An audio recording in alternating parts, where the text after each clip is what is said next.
autre journée comme les autres. J'étais toute seule à faire mon boulot de bibliothécaire, une fille dont personne ne se soucie vraiment. Quand tout à coup, j'ai senti quelque chose. Quelqu'un me regardait. 1, 2, 3 hommes en noir. Reste calme, je suis sortie tranquillement de la bibliothèque. Comme prévu, ils m'ont suivie, alors je me suis précipitée dans les toilettes pour femmes. Quelques secondes plus tard, je suis ressortie complètement transformée. Une gentille femme de ménage du quartier, dans ma cinquantaine, sans aucun signe de danger. Sans hésiter, j'ai poussé mon chariot de ménage dans leur direction. Dégagez du chemin! J'ai des sols à nettoyer et des bouches à nourrir! Bam! J'ai bloqué la porte avec un balai et me suis enfuie en courant. Pas le temps de respirer. Ma montre connectée s'est mise à sonner. Agent Tania, prière de retourner au siège social. Sans hésiter, j'ai foncé vers la cabine téléphonique au bout de la rue. J'ai tapé un code secret et tout a tremblé avant de glisser comme un ascenseur de James Bond, m'emmenant directement au quartier général de la MDA. Ok, j'ai peut-être menti rien qu'un peu. Je m'appelle Anya. J'ai 18 ans, je suis agent infiltré. Ma spécialité, je peux me déguiser en n'importe qui. C'est exact. C'est pour ça que je suis toujours au top, bébé. Et maintenant, bienvenue au siège social. Ah, on est totalement foutus. Des alarmes retentissaient, des agents couraient dans tous les sens. Des papiers volaient partout, comme si c'était des confettis lors d'une fête. Avant de pouvoir cligner des yeux, le patron passa à toute vitesse, m'attrapa par le col et me traîna dans son bureau. L'identité de tous les agents a été compromise. Virus s'est emparé de nos données, le réseau criminel le plus dangereux au monde. Si on ne les récupère pas, c'est la fin de toute l'agence.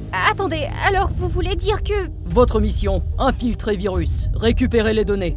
Agent Joey, dans mon bureau tout de suite. Joey est entré d'un pas assuré, affichant un sourire arrogant, puis m'a fait un clin d'œil.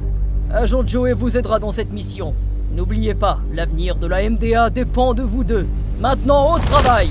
Génial, une mission impossible.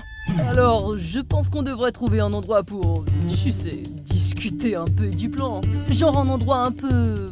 intime. Pas le temps, je commence tout de suite. Et pour ton info, je travaille seule. Vous comprenez pas vrai? Dans ce métier, on peut pas se permettre de se lier avec qui que ce soit. On pourrait finir par leur faire du mal, même si cette personne est le numéro 2 de l'agence. Ah, c'est vrai? Et comment comptes-tu infiltrer Virus, au juste? Tu ignores totalement où ils sont, et aussi qui tu es censé incarner. Mais heureusement pour toi, j'ai exactement ce qu'il te faut. Très bien, qu'est-ce que tu veux? Un rendez-vous? Pas intéressé. Hé, attends! Voilà mon signal. Je me suis glissée derrière Joey et je lui ai arraché la clé USB des mains. Merci pour le cadeau, imbécile. Avec cette info en poche, le reste allait être facile. J'ai pris un jet privé pour me rendre directement au quartier général de Virus.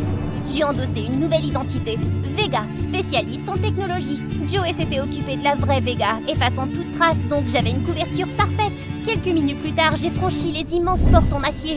Leur système de sécurité m'a scanné de la tête aux pieds, mais rien n'a cloché. Parfait, la partie était officiellement lancée. D'après les dossiers de Joey, toutes les identités des agents étaient stockées dans une pièce top secrète au fond du quartier général. Je me suis faufilée, j'ai utilisé ma smartwatch pour pirater le système, mais accès refusé. Vega, est-ce que tu essaies d'ouvrir la porte? Oh, oui! Le grand patron m'a dit de récupérer les données. Dans ce cas, il te faudra la carte d'accès spéciale de Vincent. Il est le seul à l'avoir. Vincent, hein? J'ai consulté mon dossier sur ma smartwatch. Vincent, la vipère, le génie technologique de Virus, le cerveau derrière tous les systèmes importants. Oh, et en bonus, c'est le fils adoptif du président en personne. Traduction, s'il y a bien une personne que je ne dois surtout pas énerver, c'est ce type. Comme prévu, on m'a convoqué pour le voir. Super, j'ai pris mon air le plus confiant et je me suis dirigée vers son labo. Ok Anya, pas d'erreur, pas de faux pas. La porte s'est ouverte. Assis au milieu de la pièce, il y avait un gamin de 7 ans. C'est le fils de qui ça? Qu'est-ce que tu viens de dire? Oh, t'as dû t'égarer mon petit. Ce qui était mignon. À ce moment-là, sa petite main repoussa la mienne. Son regard glacial. Il claqua des doigts et dans un coin, un robot s'activa, marcha vers moi et d'un seul coup me projeta au sol. Aïe! Mademoiselle Vega, vous semblez d'humeur à manquer de respect à votre supérieur aujourd'hui, hein? Supérieur?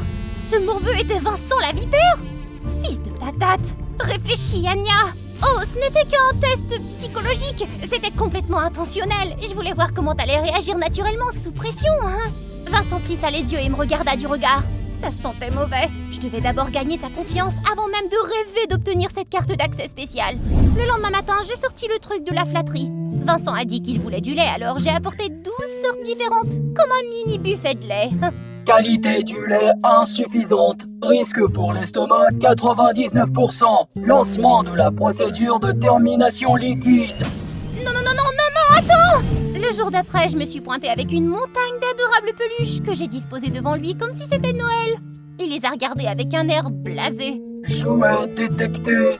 Trop ennuyeux. Lancement de la mise à niveau. Quelques secondes plus tard, les peluches se sont transformées en créatures mi-ours, mi-robot dignes d'un cauchemar. Burk! Un autre jour, le robot assistant de Vincent a eu un bug. Sans personne pour l'aider, il avait du mal à accomplir les tâches les plus simples. Je suis donc intervenue.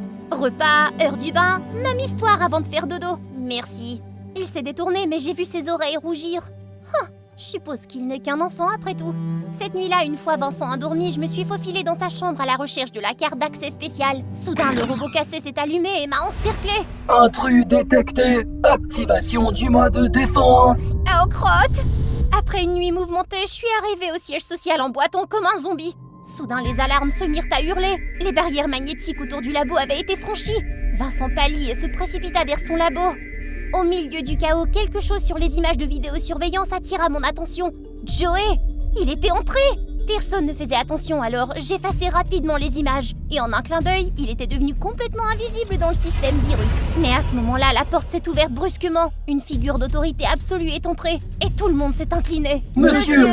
À côté de moi, Vincent tremblait comme une feuille, comme s'il était sur le point de pleurer. Expliquez cet échec. Je ne sais pas. Sans réfléchir, je me suis avancée pour me placer entre eux. C'était ma faute. L'homme me regarda d'un air sévère, m'évaluant de la tête aux pieds. Mais il n'y a pas eu de dégâts, monsieur. Et on est déjà en train de réparer. Je vous promets que ça ne se reproduira plus jamais. Il a ricané et est parti. J'ai enfin pu respirer. Vincent est resté figé, complètement secoué. Je me suis agenouillée à côté de lui. Je l'ai aidé à respirer, puis je l'ai gentiment raccompagné dans sa chambre. Je lui ai apporté une tasse de lait et j'ai posé la pile de peluches à côté de lui. Il attrapa ma manche. Pourquoi m'as-tu aidé? Penses-tu que je suis un faible? Pas du tout. Pour ton âge, tu es fort. Même brillant. Mais tu ne devrais pas avoir à vivre ça. Il ne répondit pas. La glace dans ses yeux fondit, remplacée par quelque chose de brut. Je n'avais pas le choix. J'ai grandi dans un orphelinat où chaque jour était une bataille. Puis le président est arrivé et m'a donné un foyer. Sans lui, je ne serais pas ici. Je l'ai fixé, ce petit prodige de la technologie, l'un des esprits les plus brillants de virus, et pourtant, il n'avait jamais pu être un enfant. Donc tu penses que tu dois travailler pour lui? C'est la seule façon de lui rendre ce qu'il m'a donné. Tu sais, les enfants de ton âge devraient être dehors à jouer avec leurs amis, aller à l'école, être aimés et protégés par leurs parents. Tu mérites ça aussi. Il baissa les yeux, tripotant nerveusement sa tasse. Alors, tu penses pouvoir être cette personne pour moi? Je me suis figée. Cette question, je ne savais pas comment y répondre. Tu devrais te reposer. On a beaucoup à faire demain. Alors que je me retournais discrètement pour partir, j'ai heurté un robot. Il a court-circuité comme s'il allait exploser. Je voulais pas réveiller Vincent, alors je lui ai donné une tape sur la tête. Il s'éteignit et laissa tomber une carte. Impossible! La carte d'accès! Je l'ai glissée dans mon manteau, puis je me suis précipitée vers la salle des données. Je devais essayer. Mais soudain, j'entendis des pas. Quelqu'un arrivait. Je me suis retournée et j'ai donné un coup de pied vers le type. Il le bloqua. Wow, du calme, c'est juste moi. Joey! Oh, j'avais envie de lui botter les fesses pour de vrai. Mais la mission d'abord. On a glissé la carte. Les portes en acier se sont ouvertes. Juste là, le coffre-fort. En quelques secondes, on avait récupéré l'identité de tous les agents. Mais juste au moment où on s'apprêtait à partir, Vincent est apparu devant nous. Est-ce que tu t'en vas? Ses yeux étaient remplis de chagrin. Je me suis figée, la poitrine serrée. Vincent, attends s'il te plaît, laisse-moi t'expliquer. Pas la peine. À quoi bon si tu vas me quitter de toute façon? Anya, il a raison. On doit y aller tout de suite. 1 minute. Vincent, viens avec moi. Je t'emmènerai dans un endroit sûr. Tu pourras être un enfant. Je vais te protéger, je te le promets. Vincent ne bougea pas. Il était clairement déchiré. Mais soudain, le couloir s'est rempli de sirènes. Crotte, on n'a plus le temps. J'ai pris Vincent dans mes bras et je les ai entraînés tous les deux dans une pièce voisine. Puis j'ai claqué la porte. Dehors, les gardes se rapprochaient. La porte ne tiendrait pas longtemps. Je n'avais plus le choix. Je me suis tournée vers Joey et j'ai poussé Vincent vers lui. Brise la fenêtre et échappez-vous. Promets-moi de le mettre en sécurité, quoi qu'il en coûte. Mais toi, qu'est-ce que tu vas faire? Je vais les retenir. Anya, ne fais pas l'idiote. Trop tard. J'ai ouvert la porte et j'ai fait un clin d'œil rapide à Joey. Tu me dois un cocktail, Joey. J'ai claqué la porte et me suis précipitée vers les gardes. Derrière moi, Joey et Vincent étaient déjà sortis par la fenêtre. Je devais simplement leur faire gagner un peu de temps. Quelques minutes. Quand j'ai repris conscience, j'étais dans une cellule sombre et froide. Il m'avait retiré de mon déguisement. J'ai regardé partout, il n'y avait personne. Et je me suis sentie soulagée. Vincent s'était échappé, il était enfin libre. Il n'aurait plus jamais à vivre une vie comme ça. Peu de temps après, la MDA a lancé un raid à grande échelle contre Virus. La bataille a été brutale, mais au final, l'organisation criminelle a été complètement démantelée. Joey a mené une équipe d'agents qui a fait irruption dans le bloc pénitentiaire pour me sauver. Je te dois toujours ce cocktail, tu te souviens? J'ai ri, puis je lui ai sauté dans les bras. Et puis, j'ai vu Vincent. Il se tenait là, me regardant avec une expression trop compliquée pour la déchiffrer. Salut Vincent, je pense qu'il est temps que je me présente correctement. Mon vrai nom est Tania, pas Vega. Je suis une agente infiltrée, spécialisée dans le déguisement. Et je t'ai menti tout ce temps. Je suis vraiment désolée. Mais si tu es prêt à me faire confiance une fois de plus, je veux te dire quelque chose. J'aimerais t'adopter. Juste toi et moi. Une vraie famille. Qu'est-ce que t'en dis? Il n'a rien dit. Ses yeux brillaient d'hésitation, puis il se jeta dans mes bras et me serra très fort. À partir de ce moment, il allait avoir une belle vie. Une vie qu'il méritait vraiment.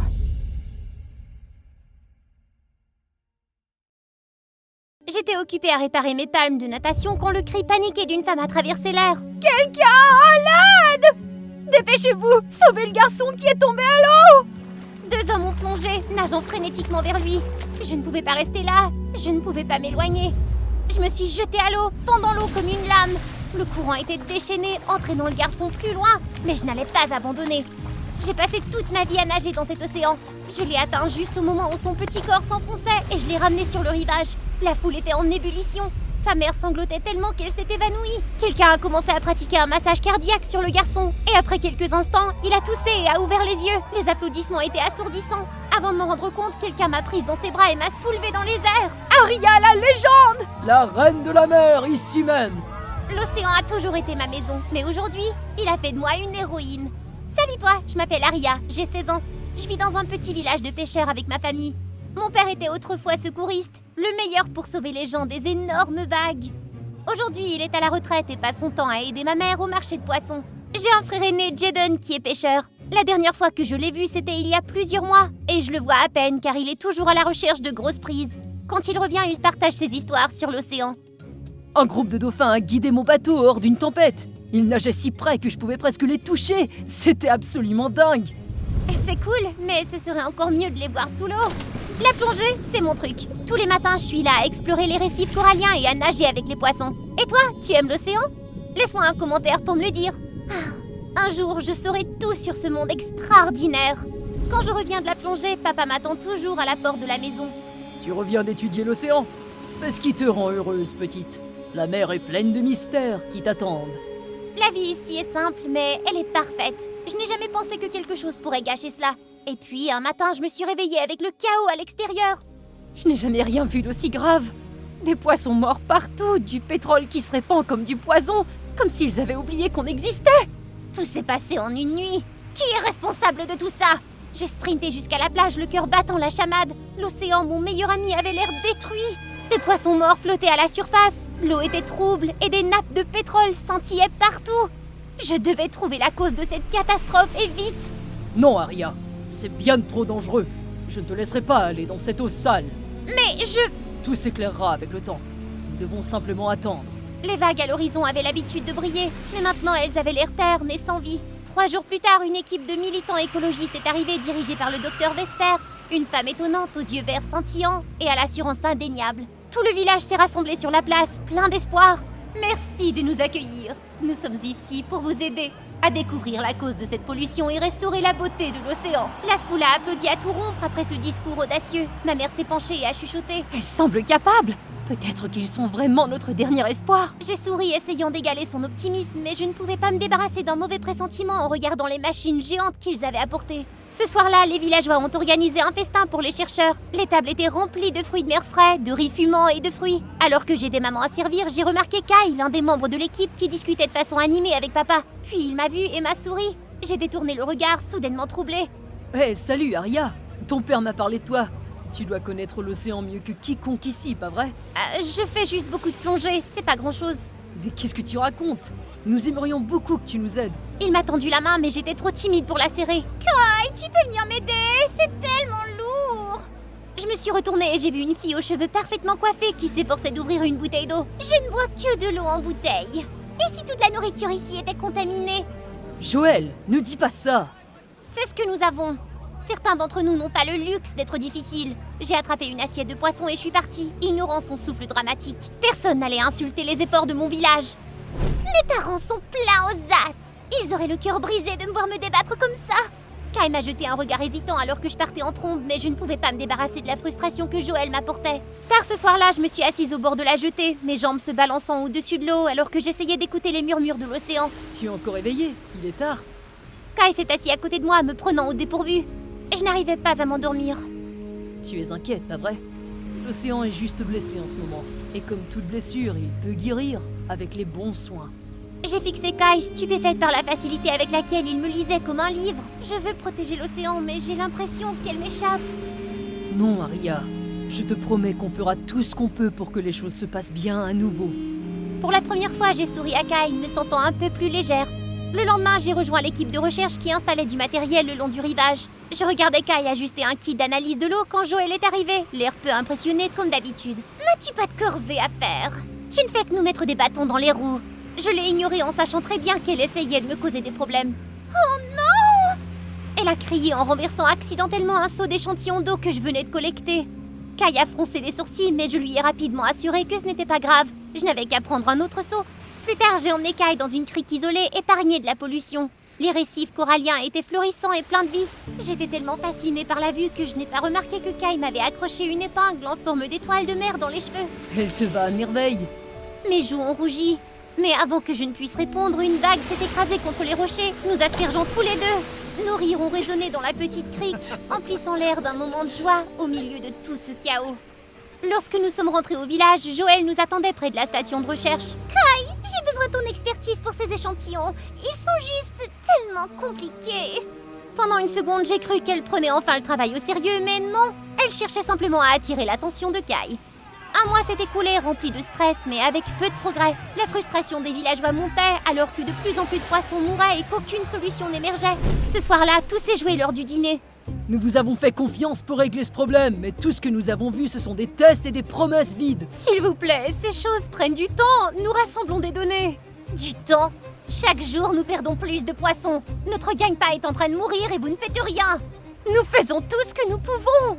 La foule ne voulait pas l'entendre. Soudain, une tomate pourrie a volé dans les airs, éclaboussant le visage du docteur Vesper. Le chaos éclata alors que les chercheurs tentaient de se défendre. Au milieu de la folie, quelqu'un a lancé une bouteille en verre en direction de Joël. Avant qu'elle ne l'atteigne, une main a jailli et l'a attrapée en plein vol. Assez! Jaden était de retour. Il est arrivé juste à temps pour voir le chaos s'installer. Nous avons besoin de solutions, pas de combat. Ces mots ont eu assez de poids pour faire taire la foule. Ah, heureusement qu'il est arrivé au bon moment. Aria, il faut que je te parle. Qu'est-ce qu'il y a? Tu es bien trop sérieux en ce moment. Sur le chemin du retour, nous avons trouvé des débris de grands barils en mer. Ils portaient le logo d'Oris Energy. Oris Energy? La compagnie pétrolière? Ce n'est pas la première fois qu'on voit leurs barils, mais il y en avait beaucoup plus cette fois-ci. Mon équipe pense qu'ils déversent secrètement des déchets dans nos eaux. C'était énorme. Il fallait que j'en parle immédiatement à Kai. Je me suis posé des questions sur le secret du docteur Vesper. Elle n'a partagé aucune des données de recherche avec nous. Peut-être qu'un géant comme Oris Energy est impliqué. Cela expliquerait pourquoi il n'y a pas eu de progrès depuis un mois. Kai et moi avons échangé un regard, réalisant tous les deux à quel point cela allait loin. Nous avions déjà du retard. Le lendemain matin, la place du village bourdonnait d'activité alors que le docteur Vesper tenait une conférence à grande échelle. Je suis ravie d'annoncer que nos efforts ont permis de faire des progrès significatifs, mais les villageois ont eu l'air très inquiets. Nos recherches ont montré que la surpêche et la mauvaise gestion des déchets par la communauté ont largement contribué au déclin de l'environnement. Mon estomac s'est retourné. Comment a-t-elle pu déformer la vérité de la sorte? C'est un mensonge! Nous vivons en harmonie avec l'océan depuis des générations! Vous ne faites que dissimuler ce qui se passe vraiment! Jaden et Kai m'ont rapidement éloigné, sachant qu'il était dangereux d'affronter les géants de front. Les retombées nous ont frappés comme un raz-de-marée. Les gros titres ont dépeint notre village comme les méchants. L'équipe du docteur Vesper, moins Kai, a remballé ses machines, prête à nous abandonner. Nous ne pouvons pas les laisser gagner. C'est l'heure d'y aller. Sous la direction de Jaden, ma famille a aidé à rallier les villageois. J'ai révélé tout ce que je soupçonnais. Mon frère a vu des barils de pétrole brisés flottant au large. Ils venaient d'Oris Energy. C'est de là que vient la pollution, pas de nous. Mais quel est le plan alors? Nous devons ramener ces barils au rivage. Ce sont nos reçus. Tous ceux qui veulent nous aider, prenez votre matériel. Les mains se sont levées, des pêcheurs, des plongeurs et même des anciens se tenaient prêts. Mon cœur s'est gonflé de fierté. Pendant que Jaden et son équipe s'élançaient sur les vagues, Kai et moi nous sommes enterrés pour tester l'eau. C'était épuisant, mais cela nous a rapprochés. Quelques jours plus tard, Jaden est revenu, ramenant suffisamment d'épaves pour interpeller Oris Energy. Ils ont essayé d'étouffer l'affaire, mais la vérité a éclaté au grand jour. Comment faire pour que les médias s'en préoccupent? Nous ne sommes que des habitants d'une petite ville. Oh, je m'en occupe. Mon père connaît des gens. Je vais passer quelques coups de fil. J'ai regardé Joël. Du mal à croire qu'elle soit passée de notre côté si rapidement. Ah, ne me regarde pas comme ça. C'est bon. J'aime bien Jaden, oui, d'accord. C'est pour ça que je t'aide. Laisse-la essayer. Et Joël, fidèle à sa parole, a fait des miracles. Les journalistes ont afflué, les caméras ont tourné. C'était encore plus important que le coup de pub de Vesper. Docteur Vesper, racontez-nous alors. Pourquoi vous avez caché la vérité? Elle a hésité, sa culpabilité était évidente, entourée de villageois, de fragments de tambours huileux et de caméras qui clignotaient. Il y a eu tellement de nuits où je ne pouvais pas dormir à cause de la culpabilité. Oris Energy m'a payé. Ils ont menacé de ruiner ma carrière si je ne falsifiais pas les données. Mais je ne peux plus vivre avec cette honte. Je suis désolée, je vais divulguer toutes les données qu'ils m'ont forcé à cacher. Elle s'est inclinée devant nous, ses larmes ont été étalées sur toutes les grandes chaînes d'information. Notre plan avait fonctionné. Avant de faire face à la justice, le docteur Vesper s'est porté volontaire pour rester et utiliser son expertise pour nous aider à réparer les dommages. Grâce à ses équipements et au conseil de Kai, les villageois ont travaillé sans relâche pour restaurer l'océan. Oris Energy a été contrainte d'indemniser le village pour les dommages qu'elle avait causés. La vie a alors lentement repris son cours normal.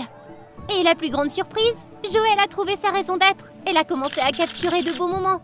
Des villageois qui sortent des filets de déchets de l'eau et des enfants qui ramassent des détritus le long de la plage. Ces photos et ces histoires ont explosé en ligne, lui valant la réputation d'une jeune journaliste de terrain prometteuse. Des mois plus tard, l'océan avait retrouvé son bleu éclatant, plein de vie. Kai et moi avons plongé sous les vagues, explorant les récifs et observant les poissons colorés. Nous étions si fiers de tout ce pourquoi nous nous étions battus. Pendant ce temps, sur la jetée, Joël s'accrochait à Jaden qui se préparait pour un long voyage. Je serai de retour avant que tu t'en rendes compte. Ouais, tu as intérêt. Je vais t'attendre ici. Elle a éclaté en sanglots et nous avons tous craqué. Tout avait changé, mais pour le mieux. J'ai trouvé un récif magnifique hier. Tu veux aller voir? Seulement si t'arrives à me suivre. Ah, finalement, nous avons sauvé notre maison. Et maintenant, qu'en est-il de toi? Que vas-tu faire pour protéger l'océan?